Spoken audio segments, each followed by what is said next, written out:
Hello, everyone. Welcome back to the Millionaire by Morning podcast. We have a guest with us today that's talking about my favorite subject, favorite thing that I always discuss on every single episode. You guys are probably getting sick of it because I can bring in anyone from anywhere, and we're going to discuss this particular thing. Today, we're going to be discussing mindset. We're going to touch on it at least. Mindset in business. So I have a therapist that I'm going to bring to you guys today, and she champions mental health. And we're going to touch on mindset in business and productivity, pretty much. So I have with us today Gwen. I want to welcome you to the show today, Gwen. I want to introduce you to my followers, my listeners, and let them know that Gwen, how do you properly pronounce your last name? I don't want to mess it up. It's pronounced Brame, like it rhymes with name. Her name is Brame. Yeah. Brain, I am glad I asked that. I'm glad I asked. Gwen Brain, welcome to the Millionaire by Morning Show. Thank you. Thank you so much. This is, like I said, this is mindset is huge. Mindset is huge, and from most of the people that I talk to, like that is the number one thing. That's where it starts. And a lot of people don't know that you kind of have to be aligned. You have to have the proper mindset to be of success or to move forward some of the times. So I see, I looked into your website. I see that a lot of the things that you do, you kind of bring people back to this, get your mindset together, whether it be corporations, entrepreneurs, whatever the case may be. So you've been in it for a long time. So Gwen, if you don't matter, if you don't mind, can we take you back to when it first started? How did you get into kind of working with people in the mental health field? What took you there? Yeah. So if you'd asked me this question 25 years ago, I would have said, I have a lot to give. I have a lot to offer, and I just want to share it with people. But over the past 25 years, I realized that I probably got into it because I needed just as much help as everybody else. So I grew up experiencing some traumatic experiences in my life, and I didn't recognize them as trauma, and I did not recognize them as impacting my life in any way until I was much older. And I'm pretty sure those are the things that drew me into becoming a therapist and not just, I want to save the world. I think there's a little bit of that, but mostly it was just trying to find my own journey of healing and trying to find my own journey of growth. And so I felt this strong, strong calling to go into helping people, which is kind of funny because I was majoring in math in college, of all things. I wanted to be a math teacher or something with math. And I was doing really well. But once I got to about my sophomore year in college, I was so bored with math. And so I jumped off into doing something else. But I really think it was a pivotal point in between my freshman and sophomore year that I just felt this strong calling to help people and to help them work on their lives. And I think it's because I needed to work on mine. That's so awesome. That's an excellent starting point because I would like to ask you, based on your career and what you eventually ended up doing, and the career that you eventually end up having. How important was it for you started out with math, you thought, maybe you like math, or maybe someone told you that this was a career to choose. How pertinent was it that you learned yourself? You needed to know this is what got you to the point where you were able to find a career and be able to satisfy yourself. How important is that? Let's say, from the age of when you're graduating high school to your, 30s, when you're really finding yourself. As far as mental mindset and health, how important is that time span? Well, I think it's really important. That's the time when we start really developing our identity and our career span, just thinking about where do I want to show up in this world? How do I want to show up in this world? So we're taught values growing up, we're taught different opportunities growing up. But finding that right fit for us is only something that we can do. And it often happens in our 20s. Now, there are some people who find it a little bit later. There are some people who, at 7 years old, know they're going to be a firefighter or a doctor, and they stick with it because they just feel so passionate about that. But I think it's really important that you understand yourself. And it's generally in those early 20s where we start to get to know ourselves better. We've distance ourselves from the conversations and the patterns of living from our family of origin. And then we get out on our own and we just start discovering who we are and what we want out of life. And it's during that time that we start noticing how we're responding to things and deciding who we want to be. And our life becomes so much more intentional.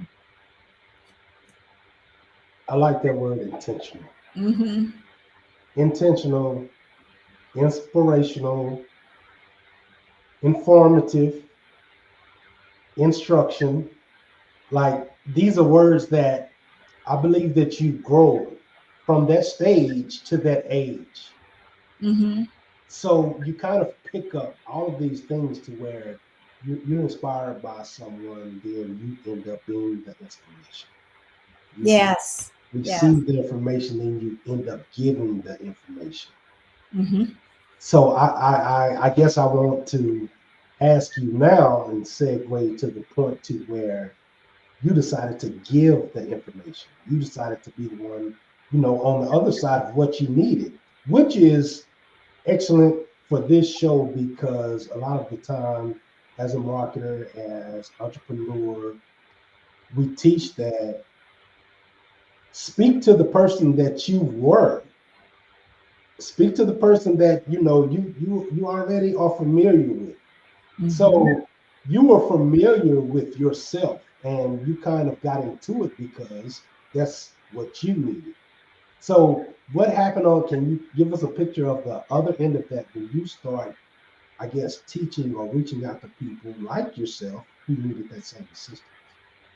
Yeah. So for a while after I got out of grad school, I just did general psychotherapy and just helped people. I specialized in marriage and family therapy, which was kind of my major in grad school. And I started working with people. And then I started realizing that I was being called or pulled to working with women who had been traumatized. And some of it was sexual trauma, some of it was other types of trauma. And so I started getting pulled in that direction. And in so doing, I was able to start working on my own experiences and had lots of guides and mentors and even saw therapists who really helped me work through that and develop a much stronger sense of self. And then I knew at that point that I had to go out and help other people as well. I had to help them find a way out of their disastrous life that they may have had and find a new way to show up in the world and find a path of growth. It's what we call post-traumatic growth, and finding ways to move forward and to embrace life and to live out their purpose and enjoy their life full of meaning and love. And so that's been my mission since then, is how do I show up and help these people who have been traumatized? And it's not just women. I did women for a long time, but I work with men too. Women are not the only people who get traumatized. Men get traumatized too. And in a variety of ways, including sexual trauma. So we can't forget that. So I've been doing this work for quite a long time. I've been a therapist for over 40 years, and I still love every moment of the work that I do. That's so awesome. I want to say I want to say that, you know, I know that you are doing work that is well needed. It is well needed in today's time. Um, there's a lot going on with wellness and trauma. Trauma resolution is needed. And I will say, I will speak for me. We go through trauma as well. A lot of it. As I was growing older, I didn't know much about how mental health. A lot of people speak on, if you were, you know, if a person was to get sick, if a person was to, you know, go through something traumatic like a stroke or a heartache, I mean, um, Heart attack. a heart attack, I'm sorry, That's okay. or a car wreck. That's what I was doing. I was marrying those words. So a car wreck. So if they go through something that basically takes away their physical health, people understand that. People know that that happens. People never expect that someone's mental health will take a turn.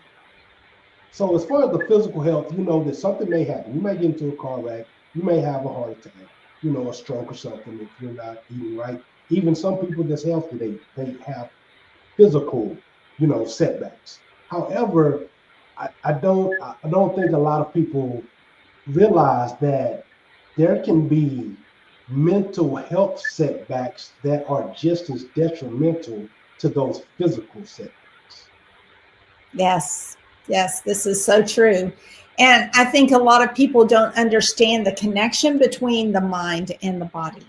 So when your body is experiencing a lot of dis-ease or lack of wellness, it greatly impacts your mind. And vice versa. When you are experiencing some mental health challenges, that's going to impact your physical health as well. And we have to pay attention to that. We've got to quit separating the mind and the body, and we've got to be able to pay attention and notice how those two are connected and how they impact each other. I think it's important that we also get past the stigma that is associated with mental health. Um, we don't need to go to the other extreme and everybody has a psychiatrist and everybody has a therapist and everybody has a guru and all of that. You know, I think there's a happy middle where people who have mental health issues are recognized and respected and being treated with compassion and love and support and understanding instead of ostracized and distanced from. You know, I grew up in a culture that when someone had a mental health issue, you just distanced yourself from them because you didn't know what to do with them. You didn't know how to connect with them. But interestingly enough, what we've discovered is they connect with people just like everybody else. They need that safety of a relationship, they need that connection of a relationship, and they just need friends and caring moments and compassion and understanding, just like every human on the face of the earth. So we would not ever give people with diabetes or heart disease or cancer a hard time. We would be very loving and compassionate towards them. And I think we need to do the same thing with those people who have been through trauma, those people who have extreme anxiety, those people who have ongoing depression or chronic mental health issues of any kind. We need to treat them with the same love and kindness and respect as we would someone with a physical problem. So, interestingly enough, a lot of the mental health issues come from a biological etymology. You know, it's not just all trauma, it's not just all the environment in which somebody grew up in or a bad experience they had in their life. There's a good portion of this that happens biological. And we need to pay attention to that and we need to honor it and we need to help people. That's awesome. That is awesome. I 100% agree with what you just stated because it is, if it's biological, it's definitely not of their desire, their doing, their being. Well, I guess it could be being. But we have to take a step back and say, like you just mentioned, everyone doesn't need, the care, the soft care, just someone that has to be there for you. Like this is a this is a topic that's been real heavy on social media, right? So everyone doesn't need, what are the dogs called? The animal, a support animal. Support animal, yeah. So just imagine if we all was in a restaurant and everyone had, Right. it would kind of overwhelm society. So everyone don't necessarily need the same type of care. Save the care for the people who need the care, and for the rest of the people, like maybe the attention or the love or the compassion, the empathy, the sympathy is enough. Just caring. Would you Mm. agree? Yeah, I think caring can go a long way. Absolutely. And it's just being present with other people. Now, one thing that we noticed, there was an uptick in mental health issues when COVID started. Now, some of it was because of the anxiety of, oh my God, am I going to die from this thing? But a lot of it was the isolation. Yeah. As we go back and we look at all the studies, it's the isolation that was really a triggering factor for these issues around mental health during COVID. And I saw it happen around me and with my clients, with groups of people that I worked with or groups that I spoke to, is that isolation was so hard.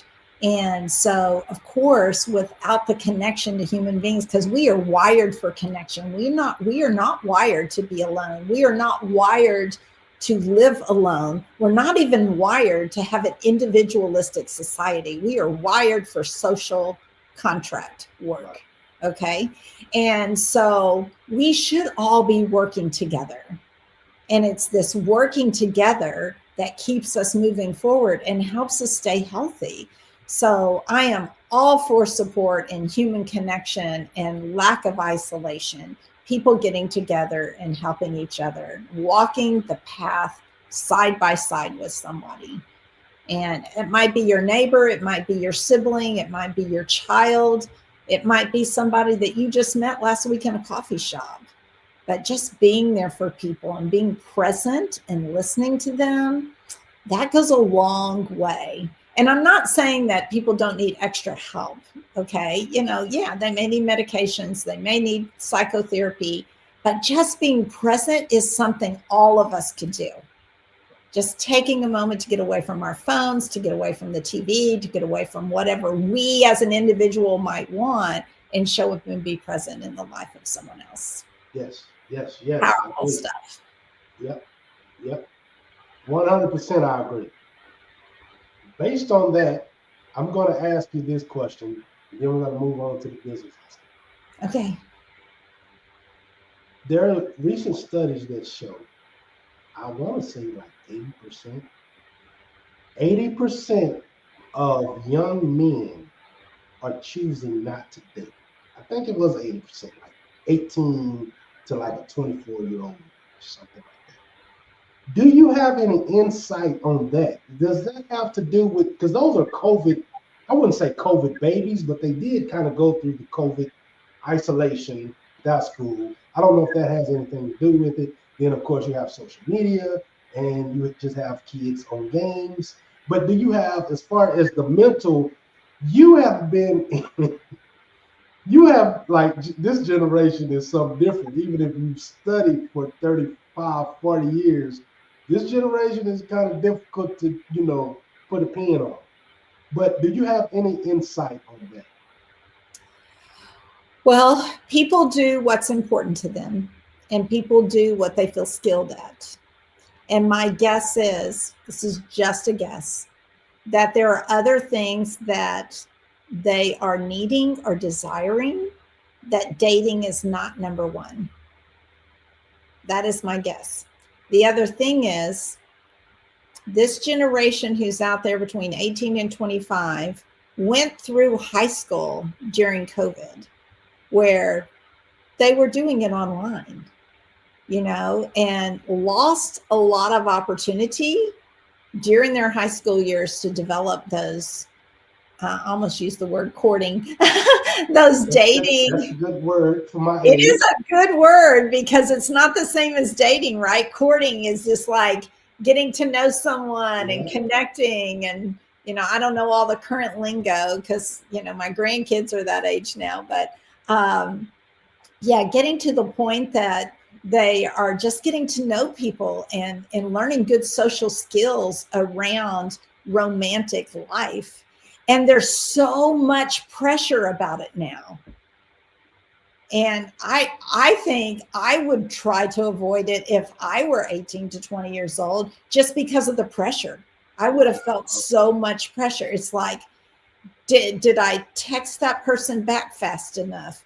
Did I say the right thing? Did I wear the right thing? Did I do the right thing? And there's a whole dictionary unwritten out there, but all these kids know of what's right and what's not okay. Right. And that did not exist when I was growing up.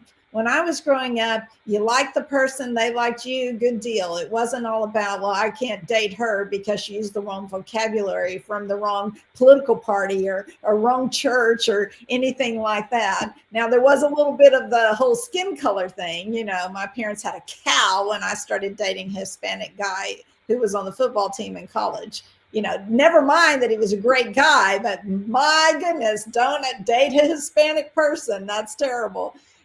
So anyway, it's interesting. Kids just have very different challenges, and it can be so overwhelming that they're just taking things off their plate. And I could be totally wrong about this because this is not my area of study, but my guess is that's a lot of it. I'm sure it's human nature. Well, I guess our understanding of human nature has kind of taken a turn because, like you say, there's so much different additional things, not just, common things that we already know exist, but just additional things, and I don't know. I guess this is something we're just going to have to kind of sit back and watch for a while to study. Yeah. Yeah. Okay, so eventually I think Mother Nature will kick in and they will find a partner somehow, right? Because again, it goes back to we're wired to be together. We're not wired to be separate and live alone. And I truly think that I hope that just the male and female counterpart just decide that, it's time to mate. Just like animals in the wilderness at some point understand that this is what we're going to have to do to survive. And so I think that is hardwired into our brain. Yeah. And so I think there's going to be coupling that happens, whether it's male, female, it doesn't matter. I think eventually people get to the point where they feel a need to be in a partnership with someone. Yeah. Well, let's hope, because now you do have AI and dolls and things of that such, but let's hope it don't get too human. All of that doesn't get too human, and humans can continue to go on being humans. Let's just hope for that. I guess we don't really know. We'll sit back and see, as far as our generation is concerned. But I'd like to move on to your 40 years as being a therapist. Did you take this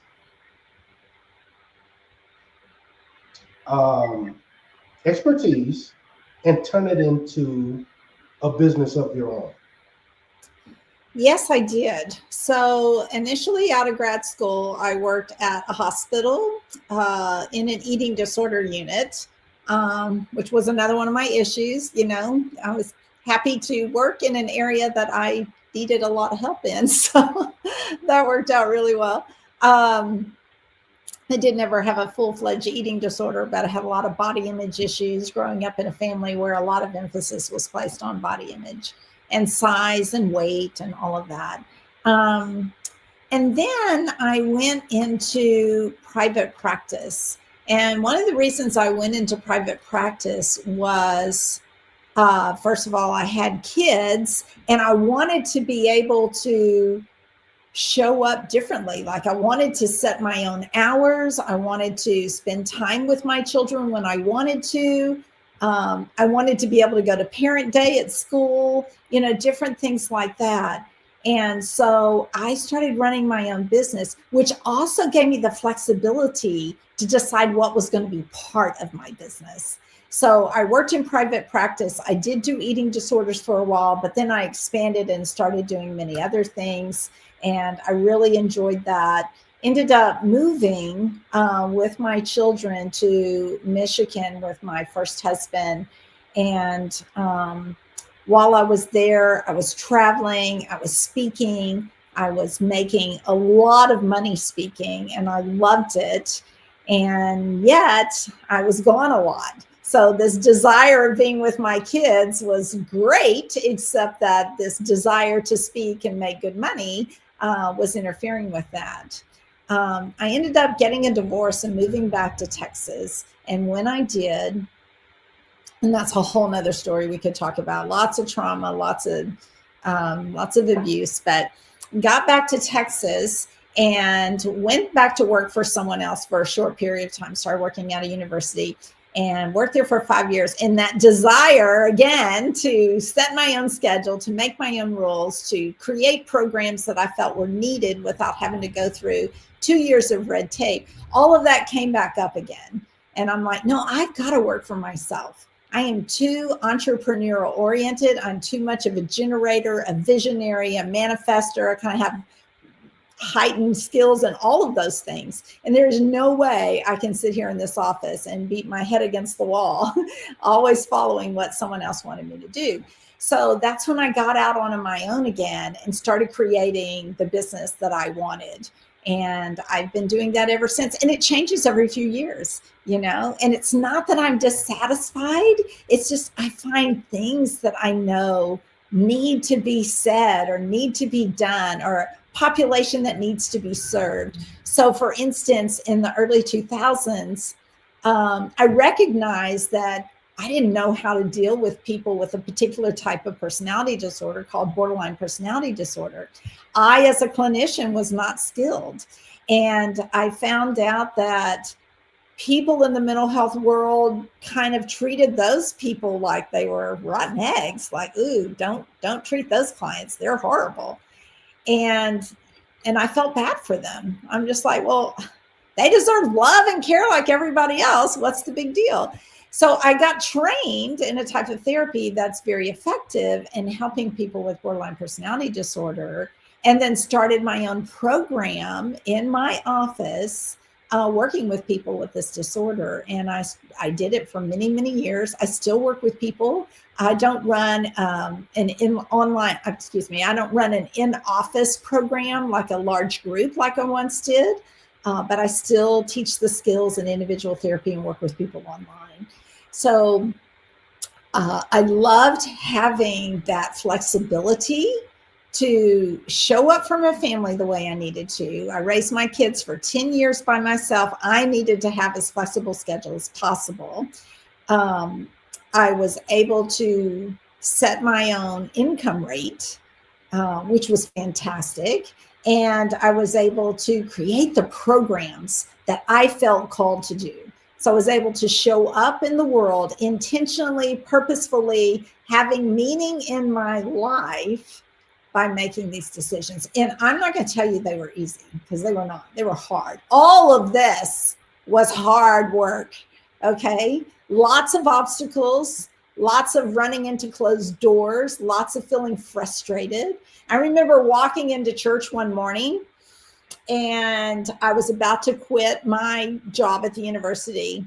And I ran into a man who ran a business. Great guy, actually died of COVID. So sad, but he was a wonderful man. And he asked me how I was doing. I said, oh, I'm a little stressed today. And he's like, what's so stressful? I said, I'm fixing to quit my 40-hour-a-week job at the university to go into business for myself. And he goes, what are you afraid of? And I'm like, going bankrupt. I have 3 kids at home I'm raising. And he looked at me, he goes, it's just money. And I'm just, first of all, I was shocked, like, who could say it? It's just money? But then I got the point. It is just money. And what I was doing was so important, not just for myself, but for my clients and for my family. And I needed, you talked about alignment. I had to have that alignment, and I had no other choice in my heart and in my mind than to go that direction. And when he said it's just money, I thought, right? He's right. It's money. And he said, money comes, money goes. Don't worry about money. Do what you feel is right for you and your family. And I was sold then. And I just soared through the rest of my day because I was so excited because he was so right about that. Now, don't get me wrong. I like money just like everybody else. I love to travel, love to do fun things with it. But the reality is you have to do what your heart is calling you to do. And you need to put all your effort into that if you have a calling. That is the word of the day, word of the week. That I'm so glad you shared that with us. And that starts with mindset. That's so, we always come back to that. But the mindset being that it's just money. Mm-hmm. Like you have a calling, you have an understanding, and the situation is it's really calling from the heart, the mind, the body. God is telling you to do this. So just get out there and do it, and the money will follow. Yep. We hear that all the time, right? Like you hear that all the time. And you're like, yeah, okay, whatever. But when it's time for you to do it, when it's time for you to believe, it's the belief that matters. Yep. There's a preacher named Mark Batterson in Washington, D.C. I don't know if you've ever read any of his books. I think he's got 100 by now.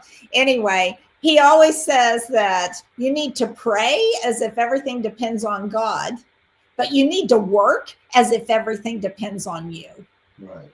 And it's that unwavering focus and that relentless effort that we have to put into things, including our mindset. We cannot just go out and do the work and not have the right mindset, because people will pick up on that.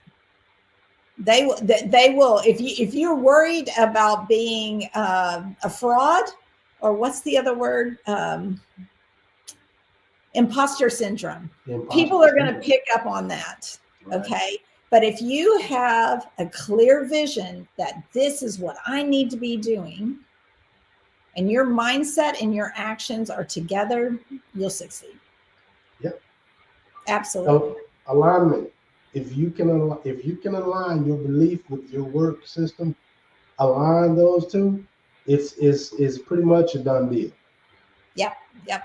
And that's so these are the conversations that I like to have, because you kind of sit back and you say, well, what makes this person successful, as opposed to someone who was constantly stressing and was constantly in the zone of 1 foot in and 1 foot out. It may happen, it may not. And then, you can get someone who tells you the story of, I pretty much just went all in. And you hear a lot of those stories, and you like, yeah, that was the difference. That was the difference maker. Just going all in completely. Yep. Burning the boats, as they call it. I love that. Yes, I love that book. Yeah. Yeah. So that's basically what we need to be doing, like, because we all have a purpose. We're all here. We all have a purpose. Some people don't consider themselves to be entrepreneurs, but however, everyone has a gift, right? Mm-hmm. So whatever that is, we work on a barter system. We work on That's what this show is about anyway, is kind of moving yourself along with your purpose. And whatever that may be, put it out into the world and let the world use you. Let God use you. So you yourself, Gwen, you speak, you do public speaking, you have one-on-one. Mm-hmm. Is the one-on-one, is that a course? Is that coaching? How does that play out? Well, I still do one-on-one individual therapy. Okay. So I have clients that I've worked with off and on throughout the years that I still work with. So if any of my older clients are running into a obstacle that they can't get through on their own, they can always call me back and I'll get them on my schedule and we work together again. I still take new clients from time to time, especially if I like them. And so I enjoy working with people one-on-one. I do all of that online. And so that works out really nicely for me because I do travel. Um, I also work with a couple of organizations that do trauma recovery. And currently, I've been working in Central Texas after the flooding there that happened on July 4th. And we're offering workshops and some training and teaching some people about mind body skills and how to help them heal. And what we're creating is a community collaborative in Kerr County, Texas, teaching people how to help each other heal. So we're teaching mind body skills in a model of small groups, and then we supervise them as they do groups. And over time, you've got this whole group of people in that community who are running their own healing groups and helping people recover from trauma.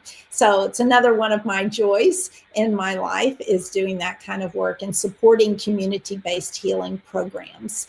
It's nothing better than having your neighbor help you walk through a disastrous experience. So. There's nothing better. There is nothing better. I wanted to mention, it slipped my tongue. I wanted to mention the importance of community earlier. Mm-hmm. And it's very important. God bless everyone that was affected by the flood in Texas. I'm located here. I've heard a lot about it.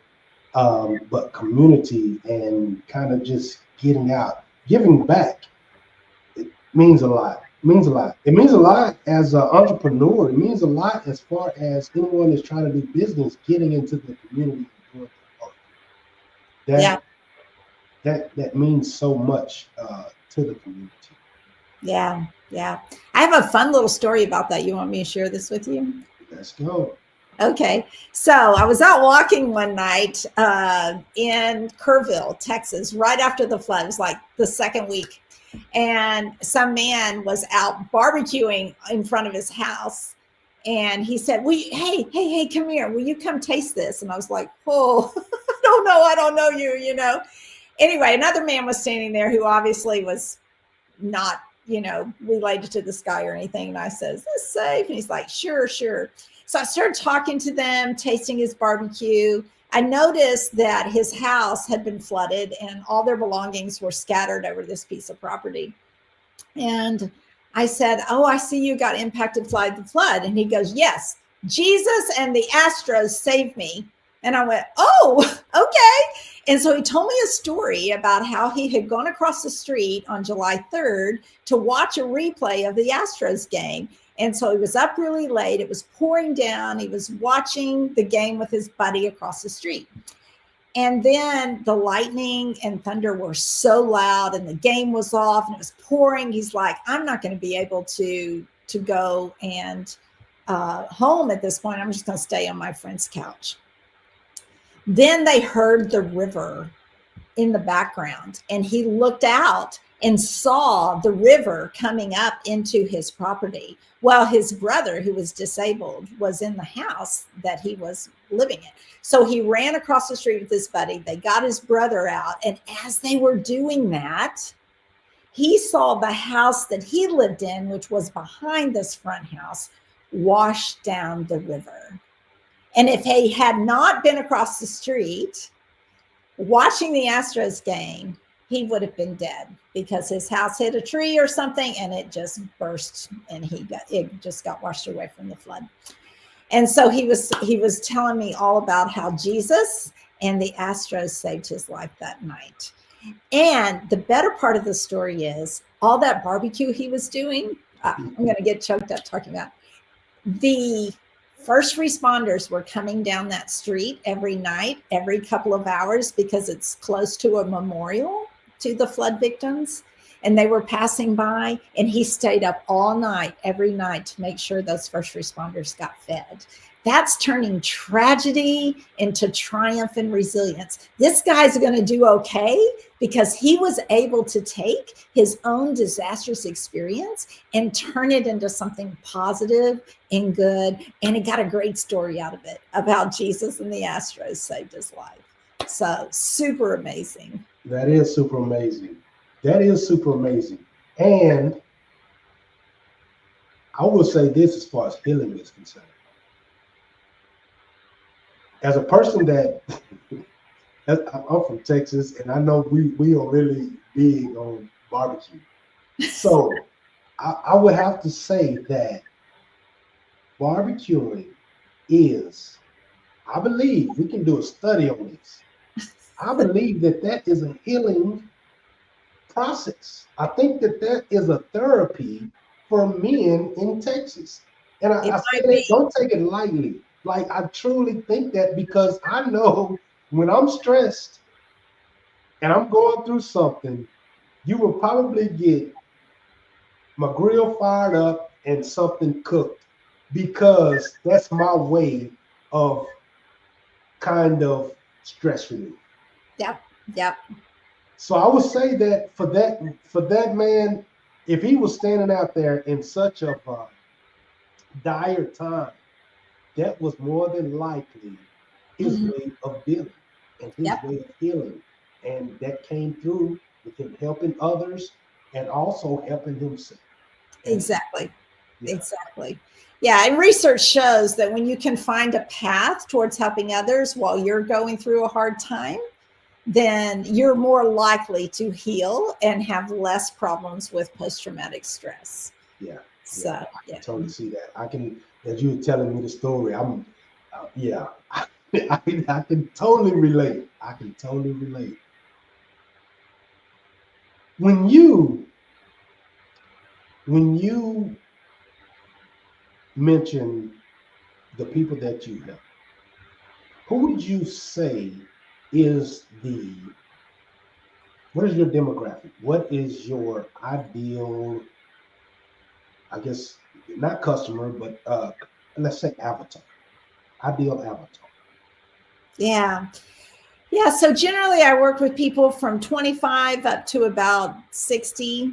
And it's generally people who have been through traumatic experiences and have noticed that they are unable to manage their emotions well. They're seeing problems in their relationships, and they really, really are wanting to make that different. Like, they want to change their mindset. They want to change their behaviors. They're not coming to me, and that's good, because I don't want to hold anyone's hand, but they're not coming to me just to have me hold their hand. They're actually ready to make change. Like, I want to do something different with my life. So I tell people I'm a skills-based therapist. I teach skills. I teach you how to make things different and how to show up differently. So it's hard work. And so the people who come to me are the ones who really want to do the work, and they know it's going to be hard, but they're ready to jump in, and they're ready to be all in, as you mentioned earlier. Yeah. Okay. And let me follow up with saying this, because a lot of people don't know. So it's an honest question. How do a person pay for seeing a therapist? Is it a cash situation? Do they need insurance, or how does that play? Yeah, so some therapists take insurance. I choose not to. There's a lot of reasons why, confidentiality being a big thing. I work not too far from the space industry. And so a lot of people in the space industry who want therapy don't want it on their medical insurance because they don't want it disclosed as a potential security crisis or anything. And it shouldn't be, because most of the time that's not the case. Anyway, so I don't take insurance. Generally, I take cash credit, those kinds of things. If a person has a health savings account, they can use it for therapy. When someone comes to me and they can't afford my fee, I usually work with them to see how much they can pay. And so we work out a deal, we work out a plan and make it work for both of us. But I just choose not to have an insurance company hovering over me, telling me what I can do and can't do. I try to use my own ethical guidelines through my license in the state of Texas, and also my own professional know-how and expertise in this field to make decisions and help my clients find the best path for themselves. So I don't make a ton of decisions. We make them together. Got it. So, so to break this down for anyone out there, privacy is of utmost importance. They cannot, if I've been watching a lot of Law and Order lately, and so I understand how subpoenas work and how they are capable of kind of getting your information from third parties. But if you don't give them access to those third parties, then they can never go to them to access your information. And if there's client attorney privilege, then there's no one that they can talk to other than your therapist, and your therapist has legal rights that they don't have to give that information up. Am I correct, Gwen? Yes, this is true. So the only time we break confidentiality is when someone is in danger of harming themselves or another person. So then we break confidentiality regarding that. And in each state, it's a little bit different when it goes to potentially harming another person. Okay. So some states you have a obligation to call and let the other person know that they have potential dangerous situation on their hands. And then in some states, there's none of that. The other thing is, if there is a court case, attorneys can subpoena our records. Okay. And so that can be very frustrating as a therapist and as a client who's seeing a therapist, that an attorney might subpoena your records in like a custody battle or some sort of lawsuit. However, is that in all states? Pretty much. However, if you have a good attorney as a therapist, you can block the subpoena. Okay. So there are ways to phrase it in a letter to the opposing counsel to let them know that if you pull these records out, it's not going to look good on your client, or it's going to cause more harm, and you can block a subpoena. Wow. So Gwen, with saying that, is it, there's a lot going on right now, but with saying that, as far as the law is concerned, is a person's privacy not private, would you say? Okay, let's just be real here for a minute. There's not a person on this earth that has privacy any longer.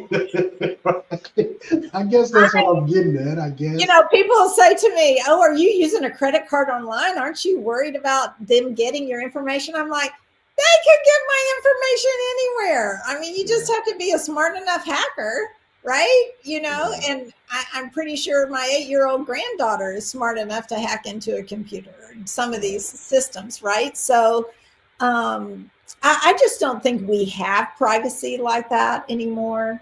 I will say that most of us as therapists keep very good notes that protect the privacy of our clients as best we can, and still adhere to the ethical and practice standards that we have as therapists. Okay. Right. So there are certain things that we need to put in our medical records, but we try to protect the privacy as much as possible so that if records are subpoenaed and we're unable to block them, we're still protecting that person and their mental well-being as best we can. Okay. And it's a fine line of how to do that. It's a little dance. Personally, I just don't keep great records.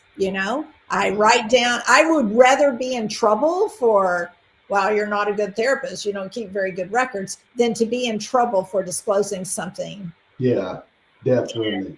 That my client entrusted to me. I don't want to break that honor code with them.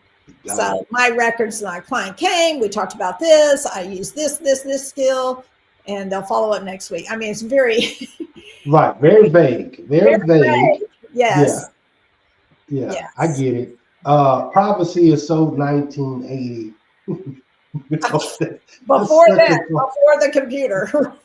Right. Before computers. That's so old news. So, oh man. All right. So I have one more question for you. Okay. I looked into your website, and this seemed very intriguing to me. Looking at your website, you actually, you do public speaking, but going to businesses to speak with businesses about their employees and how their employees may be going through mental health issues, which maybe affects performance. And for me, I'm a person, in my time, I've had, 20 jobs, just because I can't understand employers.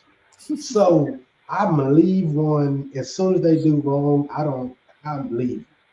But as a person who's had so many jobs, one thing that I know is more than likely the company is not thinking about the employee. The employer is not thinking much about the employee and why morale is down and why these people don't want to come to work. But what you do is you can speak to these companies and kind of let them know that these employees are going through these different things. Right. How often is it do these employers, are these employers really, listening to what you have to say? They're bringing you in to speak to the employers and let the employees know this is what's happening with your employers? Yeah, so it's really challenging even to get employers to pay attention to the well-being of their employees. Now, I think small businesses do a pretty good job. If you've got under 50 employees, you probably don't need my help. Okay. If you've got under 50 employees, you probably can name every single one of them. You probably know their family situation, and you probably know what they're good at and what they're not good at. And you have the time on your hands to support and encourage their growth in jobs. Employers with 50 plus employees, some of that gets lost in middle management. The C-suite, the upper executives let the middle managers handle all of that. And in the process, there's a breakdown in communication, there's a breakdown in culture, and then it becomes about productivity and the bottom line. But if you pay attention to your employees and you encourage their wellness and you encourage their mental well-being and you do things in the workplace to help with their mental well-being, then they are going to be more productive and your bottom line is going to be better. And a lot of people don't understand the connection there is totally there. And so I work with employers to try to figure out what they need to do. They may be doing some things just really well, but they're missing the boat on others. And so we just work together to see how can we help you hit those targets in all areas so that your employees stay there longer, you maintain retention of employees, you maintain the satisfaction of employees, and you increase your bottom line and your productivity. I think that right there is like the cornerstone of a niche that needs to be exploited. Just based on, like I say, I'm a person that I know that I used to sit back and, like you said, as an entrepreneurial mindset, you kind of can sit back and look at it, or you got into entrepreneur and don't look at being employed as the same. But there's a lot of people who don't mind being employed. They don't have the drive to come to work every day because their employer don't really care about it. Mm-hmm. So I would like to see more employers of the caliber that you speak of that kind of care about their employees. So I don't know if it's on like people like me and you that know that these people need that just all they need to be more productive is to have the morale brought up a notch or two. Right. So if we could like speak to the people and find out, hey, what are you really going through? What do you really want other than a pizza for high production? You know, what is Right. it? What is it? You know, so if companies, these bigger companies can deal with someone like yourself, I think that their productivity and bottom line would increase, you know, 5, 10 times fold. Yeah, But it's amazing. Companies will do the pizza and beer parties, and I'm not against those, but the head of the department or the CEO calling someone and saying, "Hey, I heard you did a fantastic job on that proposal for X, Y, and Z company. I just want to say thanks, dude, or thanks, gal, whatever you call it. And I really appreciate it. We had a vision for this, and you helped make it as part of our team. And that means a lot to me, and that means a lot to the rest of the team. That is actually free. You can do that for free. And so things like that go a long way. I know my husband is employed by a company, and his boss occasionally, he's not the warmest guy, but his boss will reach out and just say, "Hey, great job on this particular project or that particular thing." And my husband leaves his office beaming, and didn't even cost him beer and pizza. No calories. right, right. You're 100% correct. It's like you say, that is absolutely free. Just say I appreciate you. Yep. Yep. Yeah, Yep. yeah. So for anybody listening to this conversation and may want to get with Gwen so she can tell you how to properly associate with your client base. Maybe you can bring her in as being a public speaker to speak about mental health. She does a good job at it. 40 plus years experience that. Where can they find you at, Gwen? What's your website or your social media? Yeah, so my website is gwenbrahm.com, pretty easy, GWENBREHM.com. You can reach me on social media. I'm on Facebook at gwen.brahm. Same thing for Instagram, TikTok, Gwen Brahm. It's very boring, just Gwen Brahm. You can my name's out there across all things. Every Tuesday, I put out a video called Taco Tuesday. I love tacos, by the way. So I did a little play on words, TALK-O, Taco Tuesdays, and instead of Taco Tuesdays that you actually eat. So I talk, I give a little 1 to 2 minute quip or tip that can help you in your mental health. And so you can join me on YouTube, Instagram, TikTok, Facebook. Am I leaving any of them out? LinkedIn. You can find me all those places. All of the above, all social media channels. Same name, you can't miss her. I want to thank you, Gwen, for coming on the show today. This was an awesome conversation. I really appreciated it. I appreciate you giving all of, or based on what we did discuss, the knowledge that you have given the listeners to this show. I do appreciate it. I want everyone to know that plant the seed, work the seed, and we all go through the same things. If you need help, find someone who can help you. Please do that. But other than that, stress is a part of it. It's going to come, but also it can go away. It can also turn into a good time. I promise you. Social media is, I mean, not social media, but entrepreneurship is the best thing that happened to me because I'm able to speak with people like Gwen on a night where I wouldn't be doing anything else. I don't know where she's located at right now. She don't know where I'm at, but we can remotely both make promotion, advertising, marketing, and some money happen all at the same time.